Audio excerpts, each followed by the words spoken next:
Hello friends, welcome to all government jobs Telugu. మనం ఎప్పటి నుంచో ఎదురు చూస్తున్న ఆంధ్రప్రదేశ్ హైకోర్టు నోటిఫికేషన్ రిలీజ్ అయిందండి. నిన్ననే రిలీజ్ అయింది. యాక్చువల్గా ఈ నోటిఫికేషన్ నుంచి మనకి 10 కేటగిరీ పొజిషన్కి వేకెన్సీస్ రిలీజ్ అయ్యాయి అనమాట. ఆ డీటెయిల్స్ అన్ని కూడా ఈ వీడియోలో చూద్దాం. అంటే ఏ కేటగిరీ పొజిషన్కి వేకెన్సీస్ రిలీజ్ అయ్యి దానికి సెలక్షన్ ప్రాసెస్ ఏంటి అండ్ అలానే అప్లికేషన్ ఫీజు ఏంటి, ఈ డీటెయిల్స్ అన్ని కూడా క్లియర్గా చెక్ చేద్దాం ఈ వీడియోలో. సో వీడియో స్కిప్ చేయకుండా లాస్ట్ వరకు చూడండి. అండ్ ఫర్దర్గా డీటెయిల్స్లోకి వెళ్ళే ముందు వీడియో చూసే ప్రతి ఒక్కరూ ఒక లైక్ కొట్టి నాకు కొంచెం సపోర్ట్ చేయండి. ఇలాంటి మరిన్ని జాబ్ అప్డేట్స్ మీ ముందుకు తీసుకురావడానికి మీరు కొట్టే ఒక లైక్ నాకు ఎంకరేజ్మెంట్లో ఉంటుంది. సో మర్చిపోకుండా ప్రతి ఒక్కరు లైక్ కొట్టి తర్వాత వీడియోని కంటిన్యూ చేయండి. అండ్ అలానే ఎవరైతే ఛానల్ని ఫస్ట్ టైం విజిట్ చేస్తున్నారో వాళ్ళు వెంటనే ఛానల్ని సబ్స్క్రైబ్ చేసుకొని బెల్ ఐకాన్ ప్రెస్ చేసి ఆల్ నోటిఫికేషన్స్ ఆన్లో పెట్టుకోండి. ఎందుకంటే మన ఛానల్ నుంచి రెగ్యులర్గా జాబ్ అప్డేట్స్ వస్తాయి. అన్నీ కూడా పర్మనెంట్ గవర్నమెంట్ జాబ్ అప్డేట్సే. అండ్ అలానే మనకు వాట్సాప్ అండ్ టెలిగ్రామ్ ఛానల్ కూడా ఉన్నాయి. లింక్ డిస్క్రిప్షన్లో పెట్టాను. ఎవరైతే వాట్సాప్ వాడుతున్నారో వాళ్ళు వాట్సాప్ ఛానల్లో, అలానే ఎవరైతే టెలిగ్రామ్ యూస్ చేస్తున్నారో వాళ్ళు టెలిగ్రామ్ ఛానల్లో జాయిన్ అవ్వండి. అక్కడి నుంచి కూడా మీకు రెగ్యులర్గా జాబ్ అప్డేట్స్ వస్తాయి. ఇంకా మనం లేట్ చేయకుండా డీటెయిల్స్లోకి వెళ్తే ఇదిగోండి, ఇది అఫీషియల్ వెబ్సైట్, ఆంధ్రప్రదేశ్ హైకోర్టు యొక్క అఫీషియల్ వెబ్సైట్ అనమాట. వెబ్సైట్ లింక్ నేను డిస్క్రిప్షన్లో పెట్టాను. దానిపై క్లిక్ చేసి మీరు డైరెక్ట్గా ఈ పేజ్లోకి వచ్చేస్తారు. అండ్ ఇక్కడికి వచ్చిన తర్వాత చూసుకుంటే ఇదిగోండి, ఇక్కడ క్లియర్గా ఉంది హైకోర్ట్ ఆఫ్ ఆంధ్రప్రదేశ్ అమరావతి, ఆంధ్రప్రదేశ్ ఉన్నత న్యాయస్థానం అని చెప్పి. అండ్ ఇక్కడ చూసుకుంటే రిక్రూట్మెంట్ నోటిఫికేషన్ లో చూసుకుంటే ఫస్ట్ నోటిఫికేషన్ అనమాట. ఇందులో చూసుకుంటే మీకు ఆల్రెడీ చెప్పాను కదా, 10 కేటగిరీ పొజిషన్ కి వేకెన్సీస్ రిలీజ్ అయ్యాయి. ఏ కేటగిరీస్ అంటే ఇక్కడ క్లియర్ గా మెన్షన్ చేశాడు. స్టెనోగ్రాఫర్ గ్రేడ్ 3 ఒకటి, జూనియర్ అసిస్టెంట్ ఒకటి, టైపిస్ట్, అలాగే ఫీల్డ్ అసిస్టెంట్, ఎగ్జామినరు, కాపీయిస్ట్, అలాగే driver, record assistant, process server, అలాగే ఆఫీస్ సబార్డినేట్. టోటల్ గా 10 కేటగిరీ పొజిషన్ కి వేకెన్సీస్ రిలీజ్ అయ్యాయి. ఇక్కడ చూసుకుంటే 10 కేటగిరీ పొజిషన్లకి 10 నోటిఫికేషన్స్ రిలీజ్ చేశాడండి. బట్ ఇక్కడ అన్ని నోటిఫికేషన్లోనూ ఇన్స్ట్రక్షన్స్ అనేవి కామన్ అనమాట. అంటే మనకి ఏజ్ క్రైటీరియా, అప్లికేషన్ ఫీజు, ఇలాంటి ఇన్స్ట్రక్షన్స్ అన్ని కూడా కామన్ గానే ఉంటాయి. మనం ఒక నోటిఫికేషన్ క్లియర్ కట్ గా చెక్ చేసుకుంటే మిగిలిన నోటిఫికేషన్స్ కి ఆ ఇన్స్ట్రక్షన్స్ ఏమి కూడా చెక్ చేయాల్సిన అవసరం లేదు. మిగిలినవన్నీ కూడా కామన్ అనమాట. మిగిలిన అన్ని పోస్టులకి కూడా మనం సింపుల్ గా ఎలిజిబిలిటీ క్వాలిఫికేషన్ చెక్ చేసుకుంటే సరిపోతుంది అనమాట. ఆ డీటెయిల్స్ అని కూడా ఈ వీడియోలో క్లియర్ గా చెక్ చేద్దాం. అండ్ ఫస్ట్ మనం చూసుకుంటే ఈ 10 కేటగిరీ పొజిషన్ లో మనం ఒక నోటిఫికేషన్ అనేది క్లియర్ గా చూద్దాం. ఈ జూనియర్ అసిస్టెంట్ పొజిషన్ ఏదైతే ఉందో ఆ జూనియర్ అసిస్టెంట్ పొజిషన్ కి ఇదిగోండి నోటిఫికేషన్ అనమాట. దానిపైన క్లిక్ చేసి మీకు డైరెక్ట్ గా నోటిఫికేషన్ అనేది డౌన్లోడ్ అవుతుంది. అండ్ ఇక్కడ చూసుకుంటే high court of Andhra Pradesh at Amaravati, ఇక్కడ నుంచి మనకి నోటిఫికేషన్ అనేది రిలీజ్ అయింది. అండ్ నోటిఫికేషన్ నెంబర్ కూడా ఇచ్చాడు 2/2025 RC అని.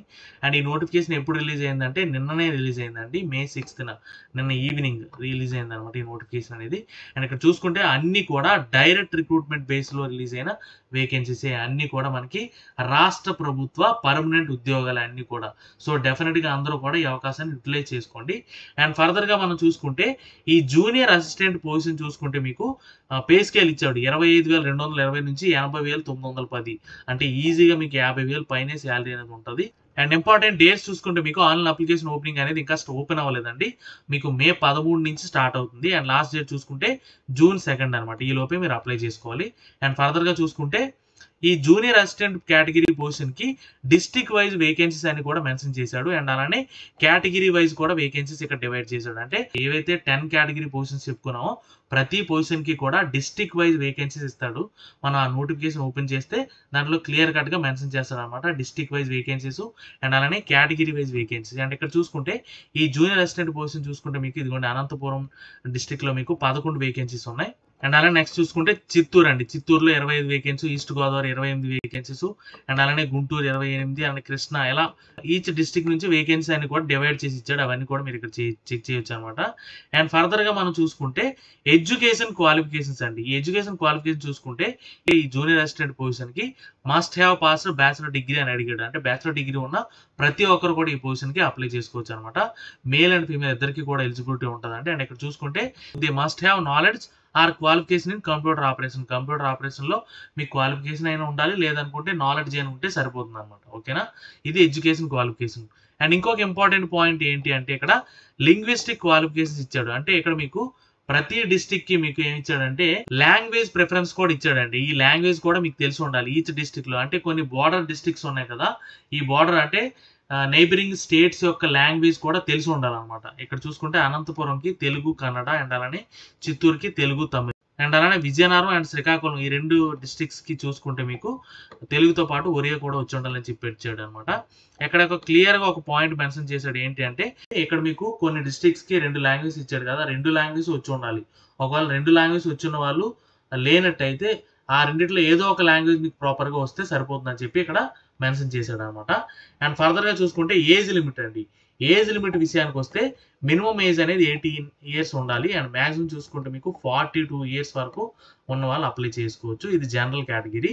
మీకు 5 ఇయర్స్ రిలాక్సేషన్ కూడా ఇచ్చాడు. ఎవరెవరికి అంటే ఈ 5 ఇయర్స్ రిలాక్సేషన్ అనేది schedule caste, schedule tribe, backward class and అలానే ఈడబ్ల్యూఎస్ అంటే ఎస్సీ, ఎస్టీ, బీసీ అండ్ అలానే ఈడబ్ల్యూఎస్ క్యాండిడేట్స్ అందరికీ కూడా 5 ఇయర్స్ రిలాక్సేషన్ అనేది ఇచ్చాడు. అంటే 47 ఇయర్స్ వరకు మీరు అప్లై చేసుకోవచ్చు.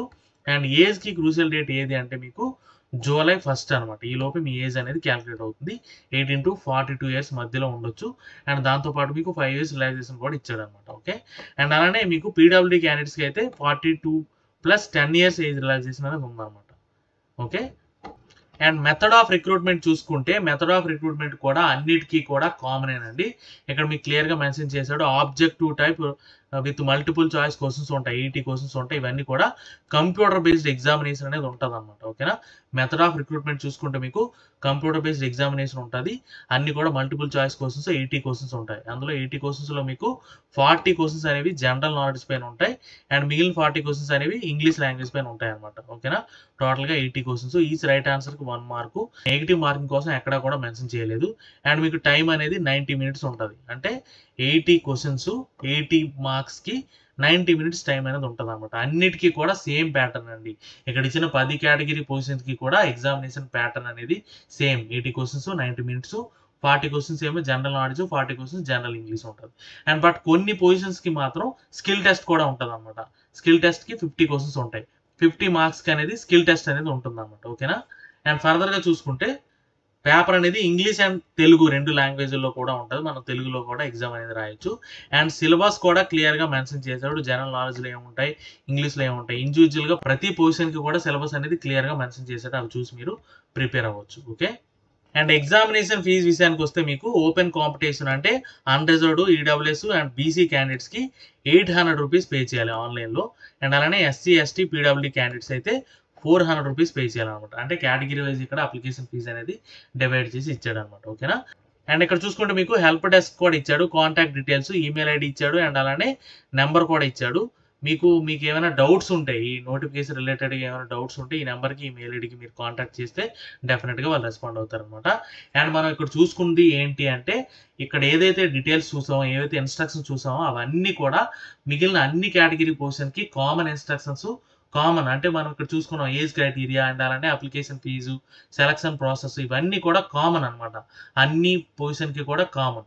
ఇండివిడ్యువల్‌గా మనం అన్ని చెక్ చేయాల్సిన అవసరం లేదు. బట్ మీకు సిలబస్ అండ్ అలానే స్కిల్ టెస్ట్ కొన్ని పొజిషన్స్‌కి ఉంటది. అవి మాత్రం మారుతాయి అన్నమాట. అండ్ అలానే మీకు ఇండివిడ్యువల్‌గా డిస్ట్రిక్ట్ వైస్ వేకెన్సీస్ కూడా మారుతాయి. మనం ఇండివిడ్యువల్‌గా ఈచ్ కేటగిరీ పొజిషన్‌కి క్వాలిఫికేషన్ ఏంటి అనేది కూడా చూద్దాం అన్నమాట. Okay. And next category position చూసుకుంటే మీకు ఇక్కడ ఆఫీస్ సబార్డినేట్ అండి. ఈ ఆఫీస్ సబార్డినేట్ చూసుకుంటే మీకు పే స్కేల్ ఇచ్చారు చూసారా 20,000 నుంచి 61,960 అంటే ఈజీగా మీకు 40,000 పైనే శాలరీ అనేది ఉంటుంది.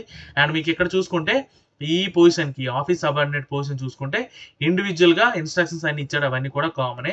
అండ్ అలానే డిస్ట్రిక్ట్ వైస్ వేకెన్సీస్ కూడా ఇచ్చాడు. అవన్నీ కూడా మీరు చెక్ చేసుకోవచ్చు. అవన్నీ కూడా ఇక్కడ డిస్కస్ చేస్తే ఇంకా మనకి వీడియో లెంత్ అనేది ఇంక్రీజ్ అవుతుంది. మీరు చూసిన తర్వాత మీకు ఏమైనా డౌట్స్ ఉంటే నాకు కామెంట్ చేయండి. డెఫినిట్‌గా నేను క్లారిఫై చేస్తాను. అండ్ ఈ ఆఫీస్ సబార్డినేట్ చూసుకుంటే ఎడ్యుకేషన్ క్వాలిఫికేషన్స్ ఏంటి అంటే 7th క్లాస్ ఎగ్జామ్ పాస్ అయితే సరిపోతుందండి. 7th class examination and it's equivalent అన్నాడు. ఇంటర్మీడియట్ ఫెయిల్ అయిన వాళ్ళు కూడా అప్లై చేయొచ్చు అని చెప్పి ఇక్కడ ఇచ్చాడన్నమాట. 7th క్లాస్ మీరు ఎగ్జామినేషన్ పాస్ అయినా ఇంటర్మీడియట్ ఫెయిల్ అయిన సర్టిఫికేట్ మీ దగ్గర ఉన్నా సరే మీరు ఈ పొజిషన్‌కి అప్లై చేయొచ్చు అన్నమాట. మిగిలిన ఇన్‌స్ట్రక్షన్స్ అన్నీ కూడా కామన్. అండ్ ఇంకో కేటగిరీ పొజిషన్ చూసుకుంటే మీకు ప్రాసెస్ సర్వర్ అండి. ఈ ప్రాసెస్ సర్వర్ చూసుకుంటే మీకు పే స్కేల్ చూసారా 23,780 నుంచి 76,730 అంటే ఈజీగా ఇది కూడా మీకు 50,000 పైనే శాలరీ అనేది ఉంటది.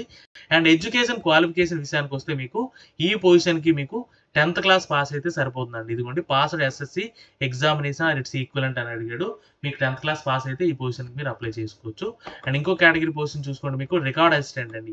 ఈ రికార్డ్ అసిస్టెంట్ చూసుకోండి మీకు 23,120 నుంచి 74,770 ఇక్కడ ఇచ్చిన అన్ని కేటగిరీ పొజిషన్‌కి మీకు 40,000 పైనే శాలరీ అనేది ఉంటుందన్నమాట. అండ్ ఈ పొజిషన్‌కి ఈ రికార్డ్ అసిస్టెంట్ పొజిషన్‌కి క్వాలిఫికేషన్ చూసుకుంటే ఇదిగోండి ఈ రికార్డ్ అసిస్టెంట్ పొజిషన్ చూసుకుంటే మీకు ఇంటర్మీడియట్ పాస్ అయితే సరిపోతుందండి. ఇంటర్మీడియట్ పాస్ అయిన సర్టిఫికేట్ మీద ఉంటే ఈ పొజిషన్కి మీరు అప్లై చేయొచ్చు.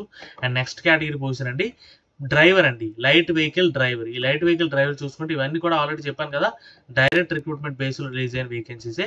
దీనికి కూడా సేమ్ పే స్కేల్ ఇచ్చాడు, 40,000 పైన శాలరీ ఉంటుంది. అండ్ ఈ డ్రైవర్ పొజిషన్ చూసుకుంటే దీనికి కూడా 7th క్లాస్ పాస్ అయ్యి మీకు లైట్ వెహికల్ డ్రైవింగ్ లైసెన్స్ ఉండాలన్నమాట. ఓకేనా, ఉంటే మీరు ఈ పొజిషన్కి అప్లై చేసుకోవచ్చు. అండ్ ఇంకో కేటగిరీ పొజిషన్ చూసుకుంటే మీకు కాపీయిస్ట్ అండి. ఈ కాపీయిస్ట్ పొజిషన్ చూసుకుంటే ఇది కూడా సేమ్ పే స్కేల్ అండి, 23,780 నుంచి 76,730. ఇది కూడా మీకు 40,000 పైన శాలరీ అనేది ఉంటుంది. క్వాలిఫికేషన్ డీటెయిల్స్ ఈ పొజిషన్స్ చూసుకుంటే మీకు కాపీయిస్ట్ కి ఏం ఉండాలంటే ఇంటర్మీడియట్ సర్టిఫికేట్ ఉండాలి. ఇంటర్మీడియట్ పాస్ అయిన సర్టిఫికేట్ ఉండి దాంతో పాటు మీకు టైప్ రైటింగ్ సర్టిఫికేట్ ఉండాలండి. Type writing English type writing certificate ఉండాలి, ఉంటే మీరు ఈ పొజిషన్కి అప్లై చేయొచ్చు. అండ్ ఇంకో కేటగిరీ పొజిషన్ చూసుకుంటే ఎగ్జామినర్. ఎగ్జామినర్ కూడా పే స్కేల్ కూడా సేమ్ అండి, అన్నిటికీ కూడా ఆల్మోస్ట్ సిమిలర్ పే స్కేల్ ఉంది. అండ్ ఈ ఎగ్జామినర్కి మీరు ఎడ్యుకేషన్ క్వాలిఫికేషన్ చూసుకుంటే ఈ ఎగ్జామినర్కి ఇంటర్మీడియట్ సర్టిఫికేట్ ఉంటే మీరు ఈ పొజిషన్కి అప్లై చేసుకోవచ్చు. అండ్ ఇంకో కేటగిరీ పొజిషన్ చూసుకుంటే ఫీల్డ్ అసిస్టెంట్ అండి. ఈ ఫీల్డ్ అసిస్టెంట్ చూసుకుంటే మీకు 25,220 నుంచి 80,910. ఇది కూడా మీకు 50,000 పైనే శాలరీ ఉంటుంది. అండ్ ఈ ఫీల్డ్ అసిస్టెంట్కి మీకు ఎడ్యుకేషన్ క్వాలిఫికేషన్ చూసుకుంటే ఫీల్డ్ అసిస్టెంట్ పొజిషన్కి బ్యాచిలర్ డిగ్రీ అన్నాడు, అంటే ఏదైనా డిగ్రీ ఉంటే మీరు ఈ పొజిషన్కి అప్లై చేసుకోవచ్చు అనమాట. అండ్ ఇంకో కేటగిరీ పొజిషన్ చూసుకుంటే టైపిస్ట్ అండి. ఈ టైపిస్ట్ చూసుకుంటే మీకు దీనికి కూడా సేమ్ పే స్కేల్ 25,220 నుంచి 80,910. ఇది కూడా మీకు 50,000 పైన శాలరీ ఉంటుంది. అండ్ ఈ టైపిస్ట్కి మీకు ఎడ్యుకేషన్ క్వాలిఫికేషన్ చూసుకుంటే బ్యాచిలర్ డిగ్రీ ఉండాలి, దాంతోపాటు మీకు type writing higher grade qualification certificate కూడా ఉండాలన్నమాట. ఓకేనా, అండ్ అలానే కంప్యూటర్ నాలెడ్జ్ కూడా ఉండాలి. ఈ టైపిస్ట్కి మీకు ఈ క్వాలిఫికేషన్ ఉంటే మీరు అప్లై చేసుకోవచ్చు. ఇంకా లాస్ట్ కేటగిరీ పొజిషన్ అండి స్టెనోగ్రాఫర్. ఈ స్టెనోగ్రాఫర్ చూసుకుంటే 34,580 నుంచి 1,07,210. అంటే ఈజీగా మీకు ఇది 60,000 పైనే శాలరీ అనేది ఉంటుంది. అండ్ ఈ స్టెనోగ్రాఫర్ గ్రేడ్ 3 ఎడ్యుకేషన్ క్వాలిఫికేషన్ చూసుకుంటే graduation from any recognised university అన్నాడు, అంటే మీకు గ్రాడ్యుయేషన్ ఉండి దాంతోపాటు మీకు AP government technical examination English type, ఇదిగోండి English type writing higher grade ఉండాలి మీకు. ఓకేనా, అండ్ అలాగే షార్ట్ హ్యాండ్ హయ్యర్ గ్రేడ్ కూడా ఉండాలి, ఉంటేనే మీరు ఈ పొజిషన్కి అప్లై చేయడానికి అవుతుంది. అండ్ అలాగే కంప్యూటర్ నాలెడ్జ్ కూడా ఉండాలి. ఓకేనా, ఇవన్నీ కూడా డీటెయిల్స్ అండి. క్వాలిఫికేషన్ డీటెయిల్స్ ఇప్పుడు అంతా కూడా చెప్పాం. మనం ఏవైతే స్టార్టింగ్లో చూసామో instructions, age criteria, application fee details, ఇవన్నీ కూడా అన్ని నోటిఫికేషన్స్కి కామన్ అనమాట. అండ్ ఇవి డీటెయిల్స్. ఏమైనా డౌట్స్ ఉంటే కమెంట్ చేయండి, డెఫినెట్గా క్లారిఫై చేస్తాను. వీడియో నచ్చితే లైక్ చేయండి, మీ ఫ్రెండ్స్కి షేర్ చేయండి, ఛానల్ని సబ్స్క్రైబ్ చేయడం మర్చిపోకండి. Thank you so much.